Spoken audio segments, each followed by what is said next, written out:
ये क्या हो रहा है? ये क्या हो रहा है? पृथ्वी में कंपन हो रहा है। समस्त संसार में जैसे हलचल सी मची हुई है।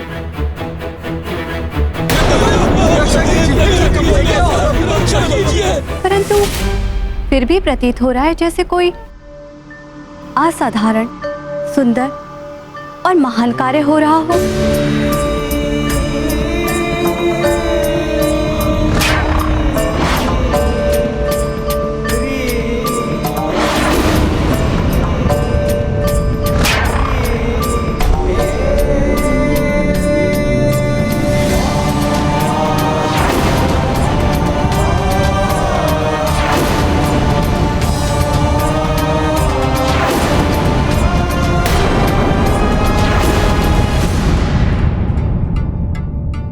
हाँ प्रिय, ये जो कांड घटित होना आरंभ हुआ है, ये सुंदर कांड है।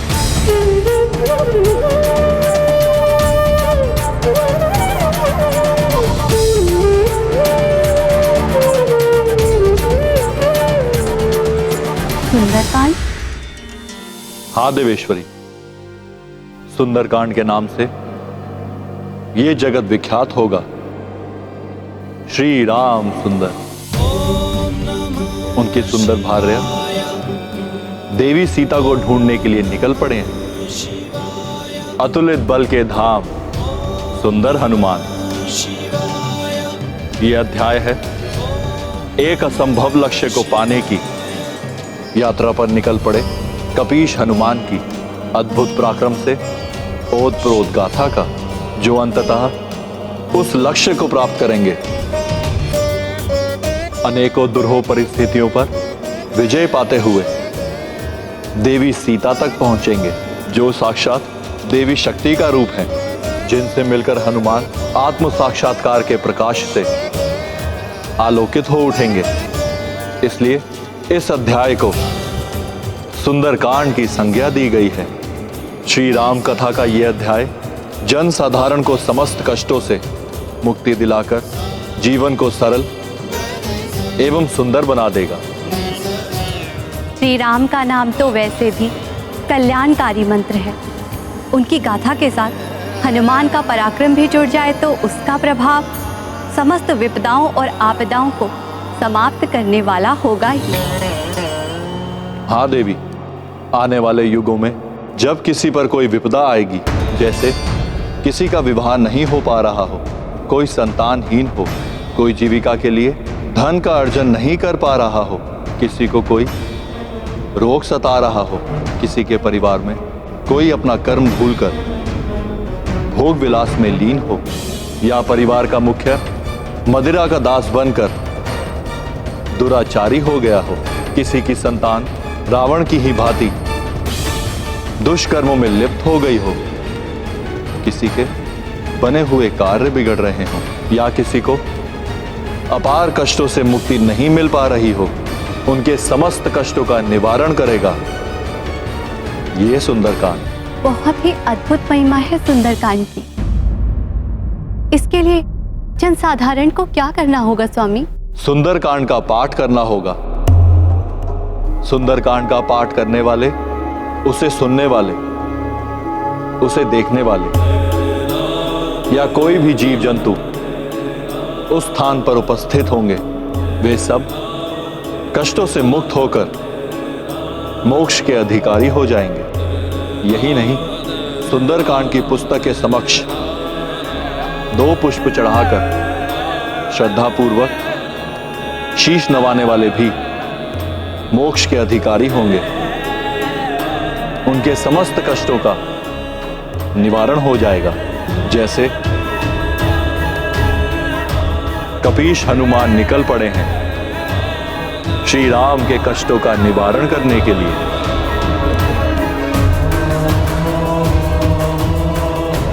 प्रिय, अकाल मृत्यु से भी बचाने की शक्ति है सुंदरकांड में।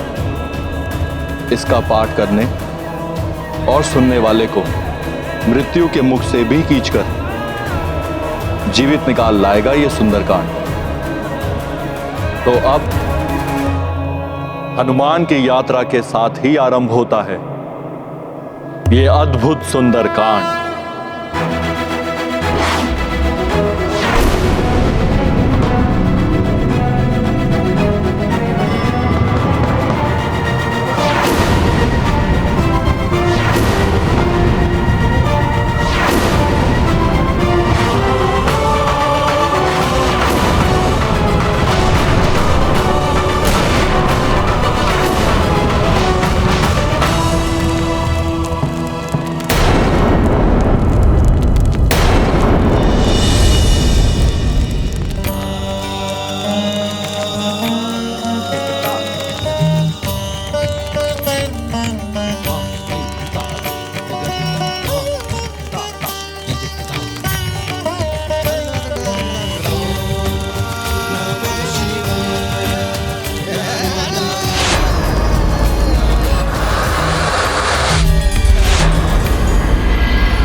चरण देई हनुमंता,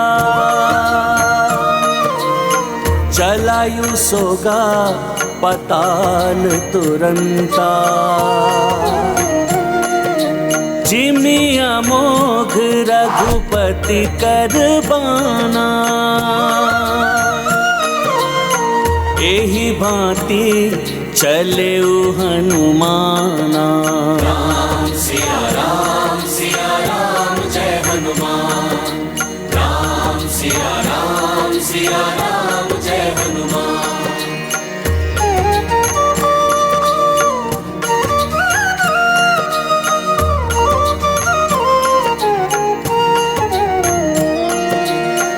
तीव्र विलक्षण गति के स्वामी, जय बजरंगी अंतर्यामी।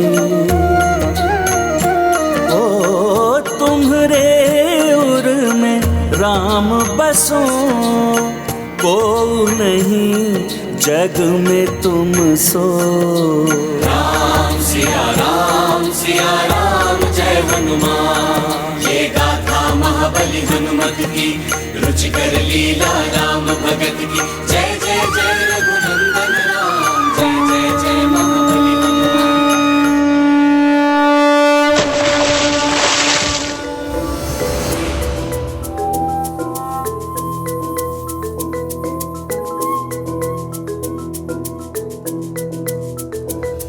प्रणाम समुद्रदेव। आपकी यात्रा सफल हो, मंगलकारी हो मंगल मूर्ति हनुमान।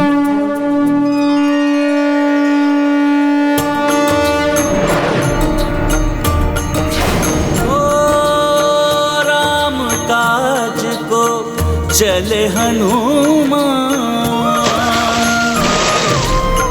मेघराज दिए रस तो जल चर सब कपि दरस किए, उदधि भी आशीष दिए। राम सिया राम जय हनुमान। राम सिया राम जय हनुमान। ये गाथा महाबली हनुमत की, रुचिकर लीला राम भगत की। जय जय जय रघुनंदन राम, जय जय जय महाबली हनुमान। जय श्री राम, जय श्री राम, जय श्री राम, जय श्री राम, जय श्री राम।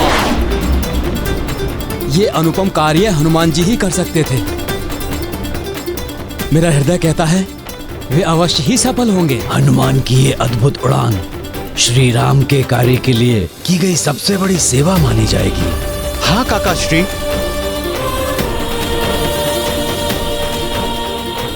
बस अब हनुमान जी के मार्ग में कोई बाधा ना आए।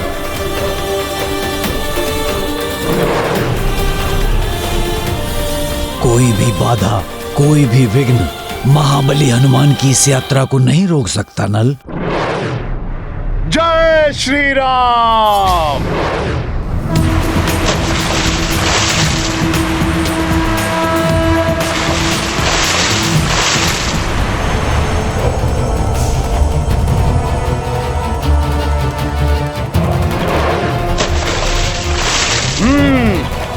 अब ये विशाल पर्वत आ रहा है मेरे मार्ग में।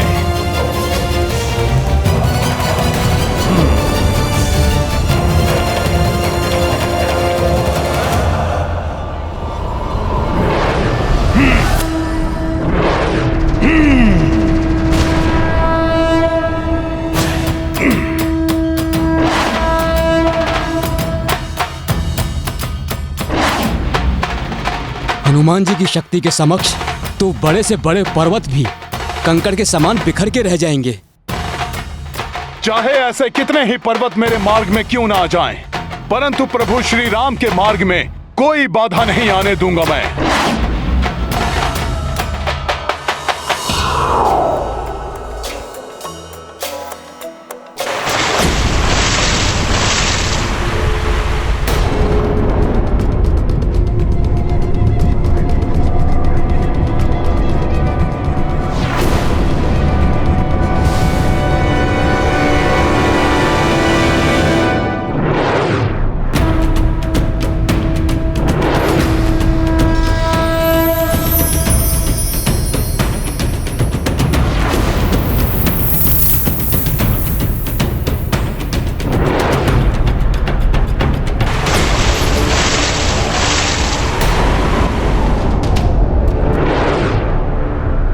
पुनः आ गया ये पर्वत।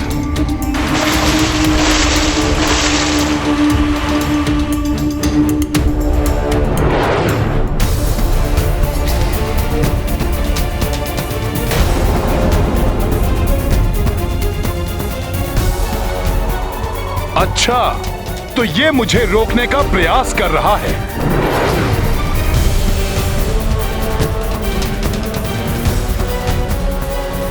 तुम्हारी भुजाएं मेरा मार्ग नहीं रोक सकेंगी पर्वतराज।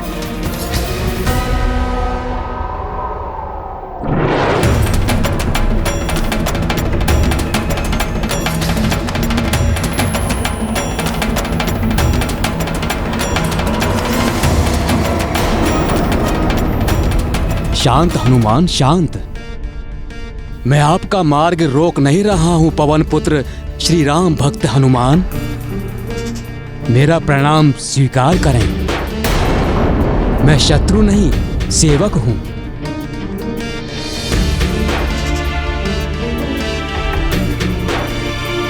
हे श्री राम भक्त हनुमान, आज आपके दर्शन पाकर मेरा जीवन धन्य हो गया।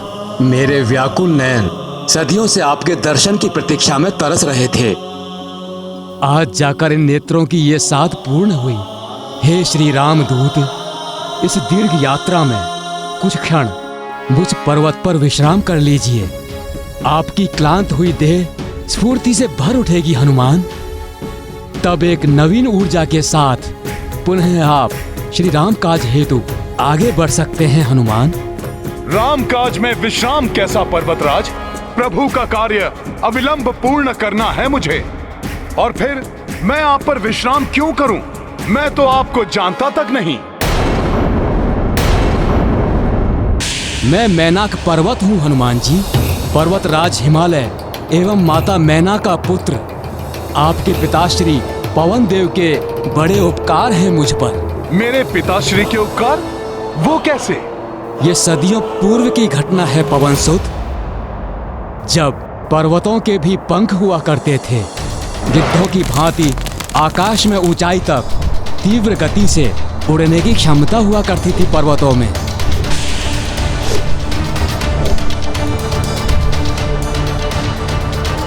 उड़ने में मग्न पर्वतों को इस बात का भान तक नहीं होता कि पर्वतों के आसपास और पर्वतों पर रहने वाले प्राणियों को उनके इस प्रकार अकस्मात ही उड़ने से कोई कष्ट भी होता होगा। बचिए गुरुदेव। ये अकस्मात ही क्या होने लगा? पर्वतों को मनुष्यों एवं अन्य जीवधारियों के कष्टों की कोई चिंता नहीं थी। देवराज इंद्र से प्राणियों की यह दुर्दशा देखी नहीं गई। बस, बहुत हो गया।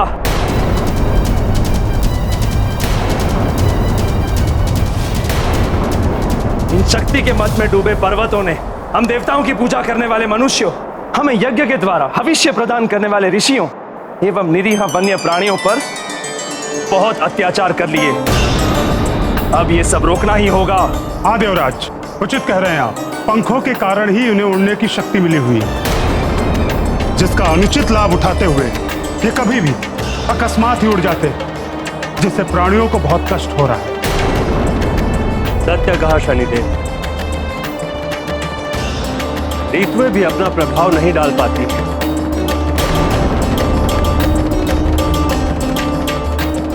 इन विशाल पर्वतों के उड़ने के कारण मेघ छिटक कर इधर उधर बिखर जाते हैं, जिसके कारण कहीं तो बाढ़ आदि आ जाती है तो किसी स्थान पर सूखा और अकाल की स्थिति उत्पन्न हो जाती है। हाँ वायुदेव, मनुष्य एवं प्राणियों के कष्ट तो जैसे इन्हें दिखाई नहीं दे रहे।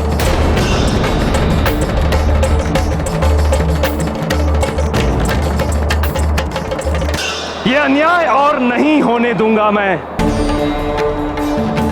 पंखों के कारण ही ये पर्वत इतने अभिमानी हो गए। अब इन्हें पंख विहीन करना ही होगा।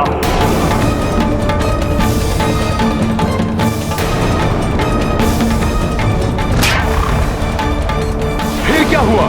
देवराज इंद्र ने क्या किया?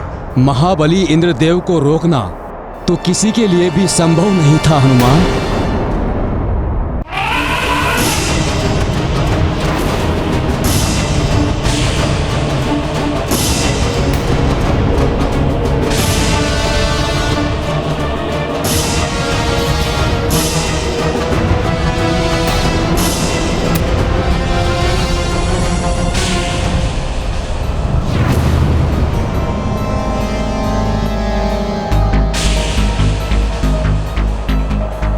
पर्वतों को यह भी चिंता नहीं है कि मैं देवराज इंद्र इनके मार्ग के मध्य खड़ा हूं।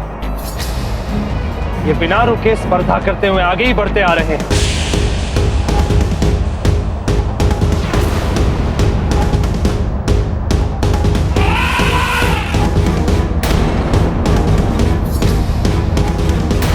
बचाओ बचाओ, अरे रक्षा करो कोई, बचाओ।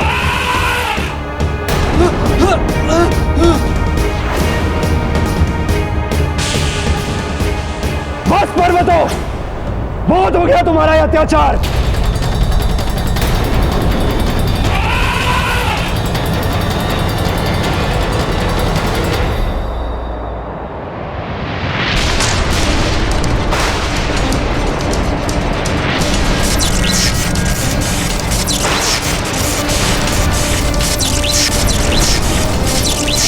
उड़न शक्ति के मद में चूर पर्वतों, तुम जो ये विनाश लीला की क्रीड़ा कर रहे हो, इसका दंड तुम्हें अवश्य मिलेगा।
मेरे दंड से नहीं बच सकते तुम पर्वतों।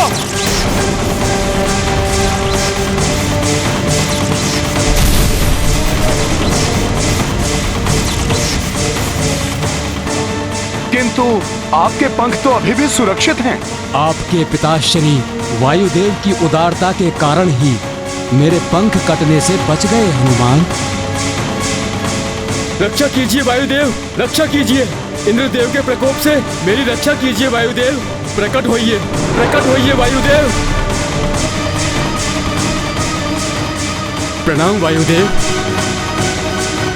पर्वतराज हिमालय पुत्र मैनाक, तुम पर्वतों के अत्याचार और ना हो, इसीलिए इंद्रदेव अब तुम पर्वतों को पंख विहीन किए बगैर नहीं रुकेंगे। वायुदेव, जब वो क्रोध में आकर मेरी ओर बढ़ रहे थे तो स्पष्ट लक्षित हो रहा था कि वे मुझे मात्र पंख विहीन नहीं करेंगे, अपितु आज मेरा वध भी कर डालेंगे। इसलिए मैं वहां से भाग निकला। वायुदेव, कोई उपाय कीजिए। अब इस संकट की घड़ी में आप ही मेरी सहायता कर सकते हैं वायुदेव। कुछ उपाय कीजिए वायुदेव, कुछ उपाय कीजिए।